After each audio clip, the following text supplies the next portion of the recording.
Takže čau, vítam ťa pri novom videu. Dneska trochu netradične, ale rozhodol som sa natočiť video o tom, ako si pripravujem jedlo.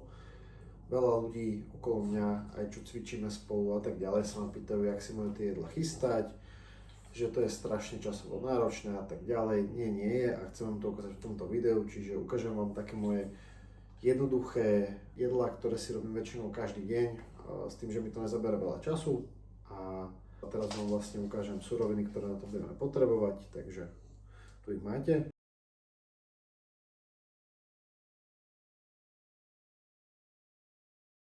Jo, čiže nie je tam nič zložité, v podstate idem si pripraviť nejaké zemiaky, idem si pripraviť nejakú rýžu, dva druhy mesa a v podstate nebudem to už držovať, tak poďme rovno na to. Ako úplne prvé si pripravíme rýžu.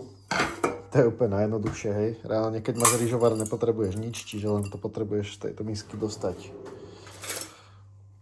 do rýžovaru.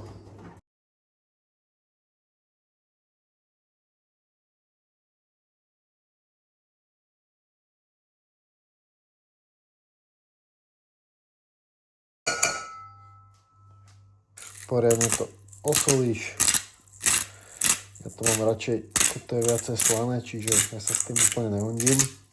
Teraz tú sol dosť využijem, jak mám ťažšie tréningy, čiže to je v pohode. Dám toho trošku viacej a v podstate toto je úplne komplet. Nemám moc čo vysvetliť. Vody daj toľko, koľko chceš. Minule sa ma na to pýtal jeden chalan, s ktorým cvičím, že koľko má dávať do ryže vody. Moja odpoveď na to je taká, že daj tam toľko vody, koľko chceš ty. Niekomu chutí tá ryža trošku rozvarená, ja to mám tak. Niekto ju má rád suchšiu, záleží aj aká ryža. Ja to dávam vždycky podľa toho, jak mám chuť, takže toto dáme robiť. Zase 15 minút, bude to hotové. Zemiaky si niekedy krajam, niekedy ne, dajú sa robiť v rúre, alebo si môžeš spraviť aj vo fritéze, tu mám tiež, ale v podstate teraz sa mi to nechce robiť, čiže ja som ich ani nekrajal, nechal som ich takto. Dáš ich do hrnca, zase si to posolíš, toľko, koľko potrebuješ tej soli. Ja dám teraz viacej, lebo som v objeme a mám dosť ťažké tréningy, čiže tá sol sa aj tak využije v tom tele. A zaleješ to vodou, tak po okraji. Necháš to variť zo 20 minút, do 30. Zemiaky sa ti spravia, máš to hotové. Si robím na 2 dní, takže budem mať aspoň pokoj. Čiže zapnem to.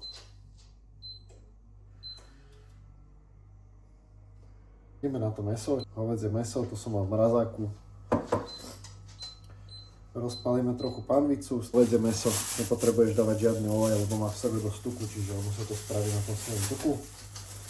Dabneš to na panvicu, chvíľku to necháš a zase to okoreníš, osolíš. Ja tam dávam väčšinu sol, sušený cesnak, dám tam trochu toho cesnaku, zase podľa chuti, koľko máš rád, a ešte trochu papriky. Papriky tam nedávam moc, iba trochu, lebo to majú krajšiu farbu. To trošku silnejšie.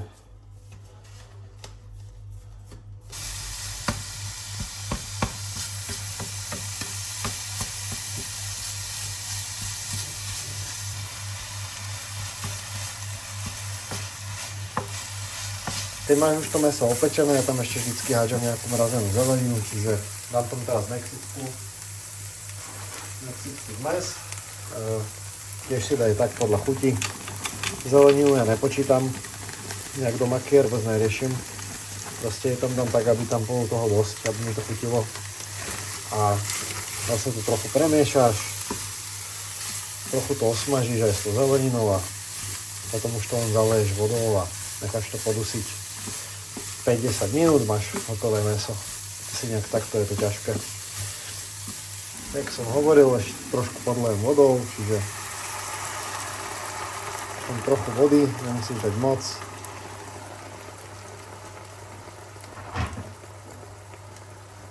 A už to len zakryješ a necháš to 10 minút, máš to hotové.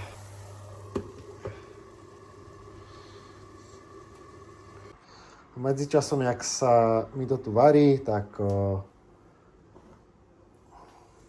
som si už nachystal taký vlastne shake, čo mám počas dňa.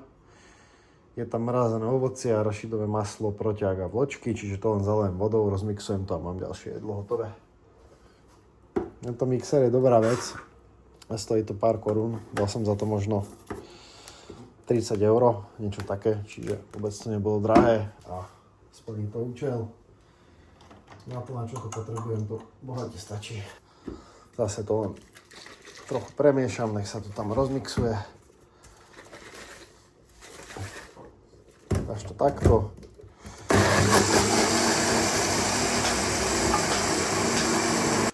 Jo, čiže máme ďalšie jedlo ready. Toto je super vec, keď máš veľa roboty.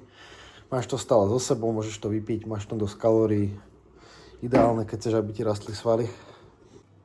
Dobre, keď už máme skoro hotové všetko, rýža už sa dorába, hovädzie je hotové, zemiaky už budú za chvíľku tiež, tie už som pootvoril, lebo trochu kypeli. Tak teraz si dám iba trošičku málo oleja na panvicu, takže trošku, treba veľa. Toto úplne stačí. Ja si aj tak ešte do tých jedál potom ten oliváč dávam zvlášť. Iba to takto trochu dáš po panvici, nech sa to tam rozteče. Chvíľku to necháš a potom pôjdeš rovno na to. Keď už bude panvica rozpálená, tak len pridáš mäso, zase okoreníš podľa chutí. Ja mám trochu viacej teraz porcie, ja som si vlastne prichystal mäso už aj na zajtra, nech si to nemusím potom variť, čiže mám tam vlastne mäso komplet na dnes aj na zajtra.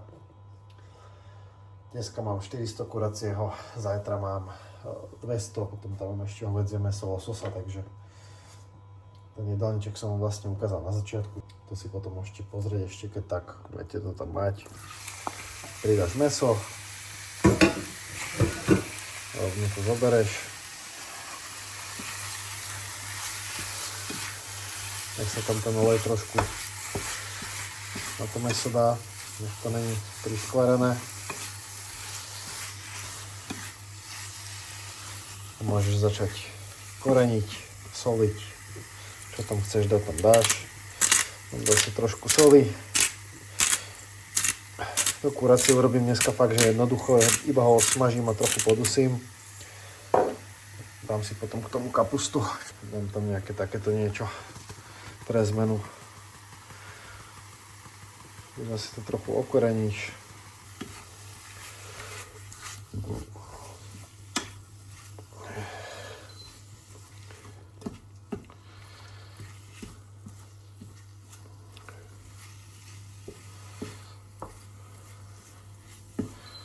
A zase to necháš trošku osmažiť a potom to podleješ vodou, pridáš kapustu alebo zeleninu, ktorú chceš a podusíš to 10 minút a máš to hotové. Jo, takže prešlo pár minút, 2-3. Mäso už je trochu osmažené, jo, ešte trošku tak zmenším tie kocky, on sa mi to nechcel krajať, tak to lámem teraz do menšie časti. A zase v podstate jediné, čo spravím posledné, že trochu to podlejem vodou a nechám to chvíľku tak. Len to zalejem. Nemusíš tam dávať moc vody, len trochu. Tak to tam nebude dlho. A zase to privreš. Necháš to chvíľku tak. Potom na konci pridám ešte tú kapustu. To si dám zvlášť k tomu. Kapusta je super na trávenie. To striedam, niekedy dávam čerstvú zeleninu, si krajem, niekedy dávam takto, že si dám kapustu, alebo dám niekedy mrazenú. Aby si to stále vedel urobiť tak, aby ti to chutilo. Niekedy dám mäso do grilu, niekedy dám mäso do rúry, niekedy spravím steak z kuracieho, niekedy si ho podusím. Takže vždycky sa to dá, len treba skúšať a vymýšľať, hľadať, ako sa to dá, nie ako sa to nedá.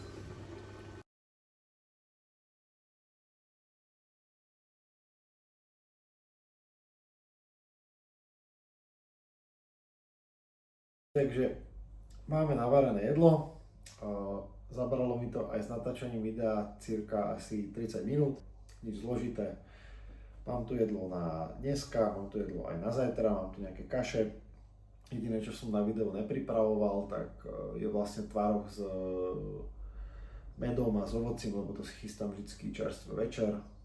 a máš navarené na 2 dní, takže nevyhováraj sa, hľadaj cestu, ako sa to dá a dúfam, že som ti nejakým spôsobom pomohol aspoň trochu, ako sa to dá robiť jednoducho.